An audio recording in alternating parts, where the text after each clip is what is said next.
Bonjour les amis, aujourd'hui c'est une vidéo un petit peu spéciale que je vais vous présenter. Elle concerne ma famille et moi-même, puisque je vais vous parler de faire face à la maladie dégénérative du cerveau. Pourquoi cette vidéo? Parce que voilà, moi je suis confronté à la maladie dégénérative du cerveau de ma mère, qui a 88 ans depuis le mois de mars. Ma mère était depuis 2019 dans une résidence senior où elle était bien, une résidence Domitis de Toulouse. Donc elle a été bichonnée dans cette résidence, elle était bien. Sauf que dernièrement, elle a entre guillemets pété un câble, elle a fait plusieurs départs comme ça, non prévenus, elle a prévenu personne, elle a quitté la résidence comme ça sur un coup de tête, elle est partie. Alors ça c'était pas plus tard qu'il y a 8 jours, le samedi. Elle est partie comme ça toute une après-midi. Elle est revenue à 17h30 à pied. Tout le monde était inquiet. La résidence avait même appelé la police municipale de Toulouse. Enfin, c'était branle-bas de combat. Ma mère introuvable. Et le lendemain, donc le dimanche, donc il y a une semaine, un peu plus de semaine, rebelote, elle s'en va comme ça, sans prévenir. Pareil, dans un état de confusion mentale, sans savoir trop où elle est allée. Sauf que là, cette fois-là, le dimanche, elle est tombée face contre terre. Elle s'est vraiment abîmé le visage. Du coup, une âme bienveillante qui avait un téléphone a prévenu les ambulances, enfin les pompiers et les ambulances. Bref, ma mère s'est retrouvée aux urgences de l'hôpital Purpan, qui ont super bien travaillé avec ma mère, je les remercie. J'ai d'ailleurs fait un avis Google pour les remercier. J'ai longuement discuté avec un médecin euh, peu de temps après son admission, et il a été convenu que ma mère irait dans une clinique pour faire des examens complémentaires. Aujourd'hui, nous sommes le lundi 2 mai, je sais que ma mère ne reviendra pas à la résidence senior. Le diagnostic est posé, elle devra être dans un établissement entre guillemets fermé pour la protéger d'abord d'elle-même et protéger les autres. Parce que là, vous imaginez, elle est tombée dans la rue, mais elle aurait pu se faire écraser, se faire agresser, provoquer un accident. Donc là, c'est assez brutal pour moi et ma famille, hein, ce qui arrive, mais nous avons été confrontés à ce que c'est que la maladie dégénérative du cerveau. Moi, je voulais témoigner parce que je le fais rarement, hein, témoigner de mes histoires familiales, entre guillemets, mais là, pour le coup, vous allez comprendre pourquoi je vous parle de ça. Parce que, pourquoi je vous parle de ça? Parce que c'est essentiel, essentiel, je répète, de se préparer à tout ce qui peut nous arriver dans la vie. Moi, ça fait bientôt 13 ans, quelque chose comme ça, que je fais du coaching. Je sais depuis 13 ans qu'il faut avoir des rituels, des pratiques, des habitudes. Tous les clients qui ont travaillé avec moi peuvent témoigner que je les bassine, entre guillemets, avec mes histoires de rituels quotidiens. J'insiste beaucoup sur l'énergie physique, mentale, émotionnelle, qu'il faut préserver. Parce que quand la tempête arrive, si on n'est pas prêt, on va vaciller vraiment. Alors moi, dans mon cas, j'ai en plus, au moment où ma mère, entre guillemets, dévissait, moi, j'ai attrapé une belle infection urinaire causée par un antibiotique. Il faut faire fort déjà. Je ne nommerai pas l'antibiotique parce que je ne peux pas considérer que c'est un mauvais produit, mais en tout cas pour moi, il était catastrophique. Donc j'ai eu une infection urinaire carabinée qui m'a mis à plat, parce que pendant 8 jours, en gros, j'ai pas dormi, ou très peu. Je m'étais mis sur le canapé à côté des toilettes, enfin le truc un peu euh, film catastrophe, on va dire. Et pendant ce temps-là, ma mère, c'est là que tout s'est passé. Moi, j'étais affaibli, forcément, par cette infection, et ma mère, elle fait tous ces trucs, ces fugues, entre guillemets, etc. Là, ça y est, moi, le 2 mai, je suis requinqué, mais si je suis requinqué, c'est parce que je fais des rituels depuis des années. Donc, le message, en fait, le témoignage, entre guillemets, que je rapporte par rapport à la situation que nous, on vit dans la famille, et il faut vous préparer. Parce que des épreuves, si vous n'en avez pas eu, vous en aurez. Je ne suis pas alarmiste, mais si vous n'avez pas eu d'épreuves, comme je l'ai dit dans le podcast que j'ai fait hier, vous allez vraiment ramer. Vous allez vraiment ramer si vous n'êtes pas prêt.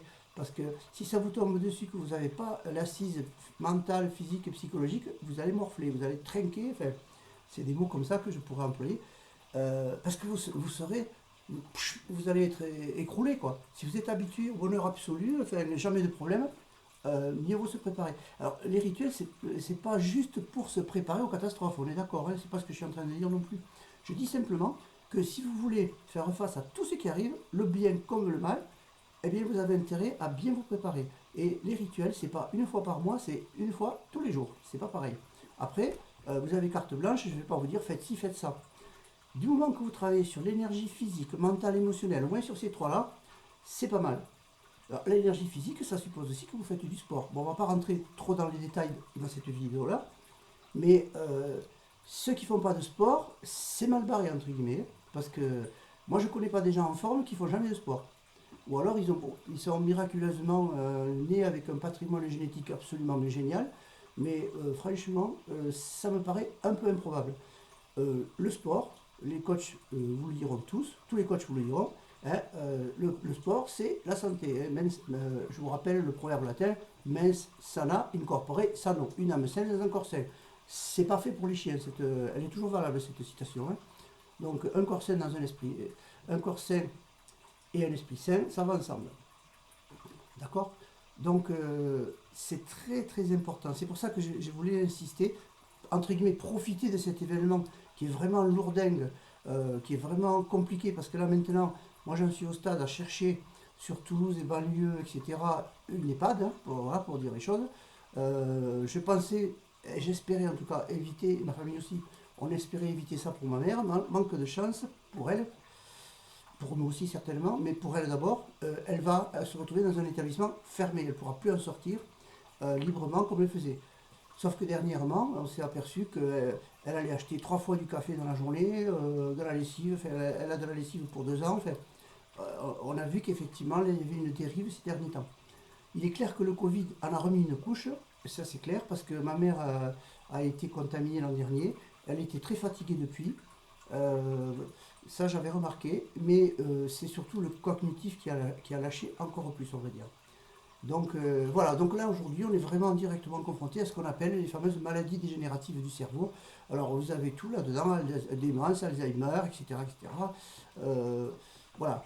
Moi je sais que ma mère a fait un IRM vendredi, il y a quelques jours là. Je vais avoir le résultat je pense aujourd'hui. Donc voilà, ce qui est très aujourd'hui ce qui est très certain c'est qu'elle ne reviendra pas comme je le disais à sa résidence senior Domitis. Et tout ça, ça s'est fait en même pas 2 semaines. Vous voyez. Donc pendant mes petits épisodes infection urinaire, ben, boum, tout ça, ça s'est décidé très vite. Après Purpan, la clinique des minimes. Là, j'ai encore eu cet après-midi la clinique des minimes qui m'a apporté des éléments nouveaux. Ma mère va être transférée dans une partie de la clinique pour être qu'elle soit encore plus bichonnée. Bon, enfin, bref, tout ça, ça s'est fait blam. Si on n'avait pas été prêt, parce que moi, quand c'est arrivé, je vous disais, j'étais encore affaibli par l'infection urinaire. Je n'étais pas encore complètement rétabli. Là, ça va. Mais donc, il a fallu que j'accueille tout ça en étant hyper affaibli. Parce que même si je fais des rituels, si j'ai une infection urinaire, je suis comme tout le monde, je vais être un peu à plat. Moi, je compare l'infection urinaire à la rage de dents. Hein. C'est le genre de truc où vous avez l'impression que vous allez mourir à chaque fois que vous allez faire pipi. C'est le truc. Et c'est pas réservé aux femmes. Hein. Ça concerne beaucoup les femmes, mais ça arrive aux hommes. Et moi, en tout cas, c'est un médicament qui m'a déclenché ça. Je peux vous dire que le généraliste, il va mettre sur la carte vitale, ça, on dégage. Cette molécule-là, terminée. Pour Monsieur Faré, c'est pas bon. Voilà, je le dis en plaisantant, mais je souhaite à personne d'avoir ça, parce que franchement, c'est bien pourri comme truc. Hein. Bon, en tout cas, là, je me suis remis d'aplomb. Mais c'est les rituels, j'ai recommencé. Enfin, j'ai jamais cessé mes rituels. Il y a des jours où c'était plus compliqué, parce que évidemment, j'avais pas dormi la nuit. Donc j'avais un peu de mal le matin. Donc j'ai fait tant bien que mal le maximum de ce que je pouvais faire comme rituel pour ne pas les arrêter complètement. Et j'ai bien fait. Dieu m'en préserve, j'ai bien fait de ne pas lâcher l'affaire. Donc c'est ça le message. Hein. Si vous avez compris, le message il est très clair. Si vous n'êtes pas aujourd'hui au stade à avoir des rituels quotidiens, vous pouvez toujours vous faire accompagner par moi ou par quelqu'un d'autre. Hein. Il n'y a pas que moi comme coach. Mais faites-vous accompagner parce que ça ne vient pas en 5 minutes. Hein. La discipline, la détermination, ça ne va pas venir en 5 minutes. Hein. Vous allez vous décourager 2000 fois par jour. Donc il faut vraiment que ça pulse parce que c'est c'est pas quelque chose de naturel, la persévérance. Persévérance, il faut faut le faire, quoi. Pratiquer, pratiquer, pratiquer et encore pratiquer.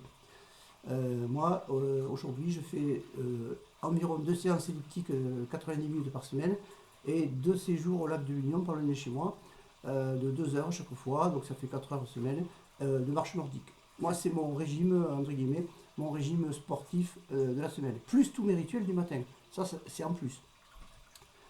Du coup, je suis plutôt en forme et il y a des gens qui sont plus jeunes que moi qui sont bien moins en forme. Voilà. Donc, le message est clair, retenez-le bien. Rituel, habitude, routine quotidienne. Même le dimanche. Hein. Le dimanche, vous faites ce que vous voulez après de votre journée, mais si vous commencez par des rituels, c'est pas mal. Alors les rituels, je vous l'ai dit, c'est à vous de les déterminer. Moi, je connais des gens qui font du yoga, il y en a d'autres qui font autre chose, du tai chi ou je sais pas, de la méditation. Vous faites ce que vous voulez. Moi, je sais que le matin, j'ai une séance de méditation, généralement. Voilà. Mais il ne s'agit pas de vous imposer quoi que ce soit. C'est à vous de trouver, mais plus vous serez régulier, votre cerveau va s'habituer. Là, pour le coup, en plus, on a vu le problème du cerveau. Hein. Si vous avez des habitudes comme ça, vous allez préserver votre cerveau. Parce que vous allez vous donner des habitudes positives qui vont, en gros, permettre que vous ayez le contrôle de votre vie. Et ça, c'est pas négligeable. Et ça peut avoir un effet positif, notamment la méditation, sur prévenir des choses comme des maladies comme Alzheimer, qui sont quand même aujourd'hui très problématiques, qui touchent quand même beaucoup de monde, et de plus en plus jeunes. On s'aperçoit que c'est pas que des gens de 80 ans qui ont Alzheimer, il y a des cas de 30 ans, 40 ans. On vit quand même une époque de dingue, enfin moi c'est ma vision, hein. On ne vit pas une époque très cool. Entre la guerre, le machin, le bidule, c'est un peu compliqué pour les gens quand même, il faut le dire, plus le pouvoir d'achat, je ne vais pas faire la liste parce que sinon demain on y est encore. Bref, il y a quand même un environnement complexe pour les gens, de plus en plus difficile, et quel que soit le pays, pas qu'en France. Hein. Donc tout ça, ça joue, et le stress, c'est un élément mauvais. Le stress, c'est mauvais, je répète. Donc les rituels, ça aide aussi à combattre le stress. Vous voyez, tout ça c'est un peu mélangé, c'est un peu à chaud là ce que je vous dis, mais retenez bien ce message. Pratiquez des rituels tous les jours, dimanche compris. Quand vous êtes en vacances, vous pouvez relâcher un peu, mais relâchez pas longtemps. Les vacances où on ne fait rien, pour moi c'est juste du temps perdu. Parce que ça c'est vraiment... à quoi ça sert de se mettre toute la journée sur une plage et rien faire, enfin ça n'a aucun intérêt quoi. Parce que une fois que vous allez revenir dans la vie normale, c'est l'activité. Donc il ne faut pas passer en sous-activité à la suractivité. C'est mauvais ça. Très mauvais. D'ailleurs, beaucoup de gens font ça. Ils sont suractifs et puis après ils vont en vacances, ils ne font rien. Bon, pas généraliser, mais beaucoup de gens, ils farnientent un peu dans la journée. Ça, c'est pas beau, de mon point de vue. Après, chacun fait comme il veut. Des vacances, c'est pas fait pour faire de la chaise longue. De mon point de vue, toujours. Voilà, les amis. Cette vidéo, j'espère qu'elle vous apportera des billes, qu'elle vous inspirera en tout cas. Et retenez donc cette leçon, pratiquez des rituels, ayez vos routines, choisissez-les avec parcimonie, avec conscience, en pleine conscience, et après, lancez-vous. Voilà, je vous dis à très bientôt et je vous souhaite une excellente fin de journée. Ciao!